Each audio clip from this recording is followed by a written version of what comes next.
Sam Groth, thank you so much for being here. What a clash you had today against your fellow countryman, your housemate for the week, James Duckworth. You came through in straight sets. Congratulations. How do you assess your performance today? Thanks. Yeah, I mean, it's tough. I probably didn't play as well as I would have liked, but it's always going to be a few extra nerves when you're playing someone who's such a good friend and you're staying together and you share a coach and all that stuff. But definitely happy to get it done in straight sets. Tell us about this morning as you were preparing for your match. Did you all eat breakfast separately? Did one make breakfast for the other? Did you speak to him?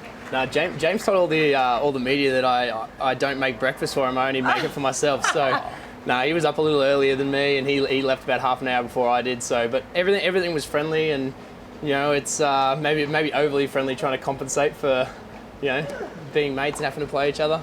Well, here was the match point. You won 7-5, 6-4, then 7-6 in a tie break at the last. How nice is it to come through in straight sets still in this first week of the slam? Yeah, it's handy. I mean, you're trying to save energy if you want to try and get further into a slam, and especially you play a tight third set and you never know if you don't close it out, and especially James has a history of dragging matches out and going deep, and to get it done straight, I was pretty happy. You mentioned you share the same coach, and someone was telling me that he didn't actually come and watch. He watched it back at the flat.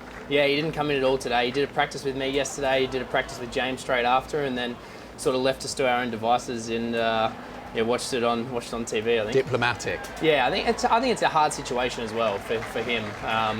You don't want to sort of show support either way, even if it's by accident, and he made that decision and let us battle it out ourselves. And have you spoke to him since? Yeah, we saw each other in the locker room about 15 minutes after, and everything was okay. We had a bit of a chat about the Australian rules footy game that had just played and those sorts of things, and like I said, we're good friends, and we'll move past playing each other, and never know, we might play each other again at some stage. So what happens now? Is James in playing any doubles matches, things that may keep him here for a few more days, or are you housemate free now? You've knocked him out of the competition. Yeah, I asked him what his plans were, and because I was going to see if he wanted to come watch me play, hopefully Federer, but I think he's going to take a break and head back to Australia tomorrow.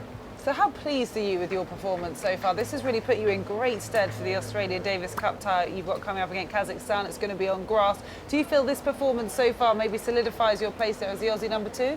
Oh, I don't know about that. I mean, we've got a good team at the moment. We've got Bernie. You never know if he might change his mind and make himself available. Obviously, Nick's playing well.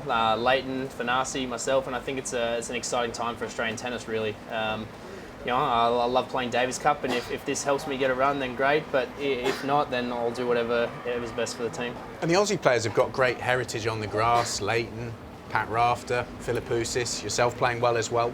Why are you guys suited to grass?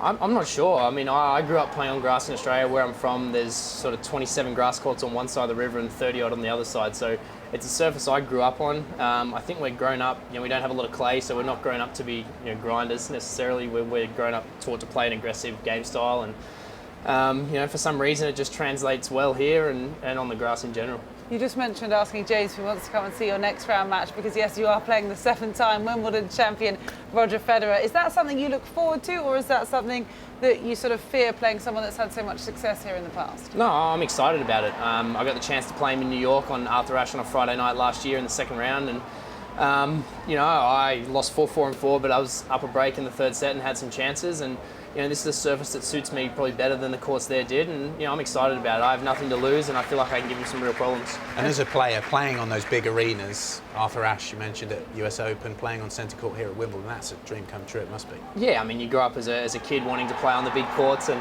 I think sometimes, early in my career, I was a bit nervous if I ever had to play sort of a big match, and then now I sort of tell myself, this is where I wanted to be. This is what I dreamt of, and I just try to soak it up. And when I get out there, I enjoy every minute. And some players do say it's a little bit different getting used to playing on those show courts. Something about a little bit more space, perhaps behind the baseline. Just the look of playing in a big stadium. Have you noticed some? I mean, it is visually different, and a lot of the tournaments you get the chance to have a hit out there before you get out there. But obviously here you can't get in centre court, just have a little knock around. So.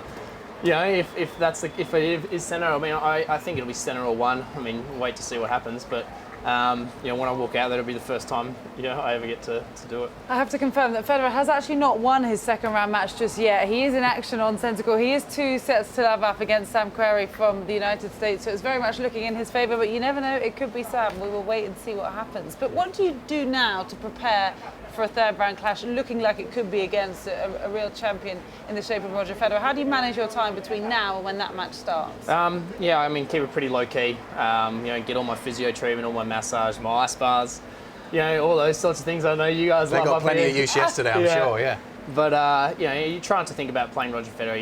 You treat it like you're playing anybody else, and I'll come up with a game plan with my coach, and if I can find him at home somewhere. Hopefully he'll come and watch that match. Yeah, I think he'll turn up for that one. And physically, you're a big guy, so you have a lot of presence on the court. Does that help with your confidence when you're facing someone who's already a very established champion at a place like here? I think it's something I've learnt to get better at as well.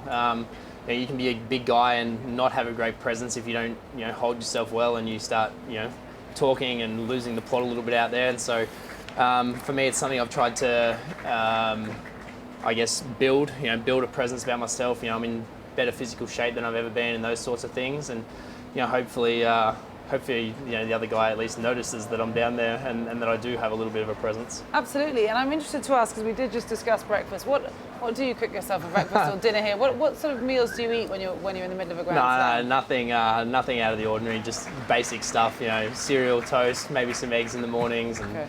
Yeah, no, don't worry. James wasn't missing out on too much when I didn't make him breakfast. And after a match win, do you tend to go out, or do you stay in the house and cook? Is it easier to stay indoors? I'm a pretty awful cook, so I tend to eat out a lot. I don't know. I actually like getting out in the evenings a little bit. Keep it pretty low key during the days and stuff. But having the chance to go out for dinner and just soak up the atmosphere a little bit's always nice. Okay, well, really pleased for you. Congratulations there. That must feel like a fantastic moment, making your way into the third round here at the Wimbledon Championships, facing either Roger Federer or Sam Querrey. That's Sam Groth. Thank you so much for being with us.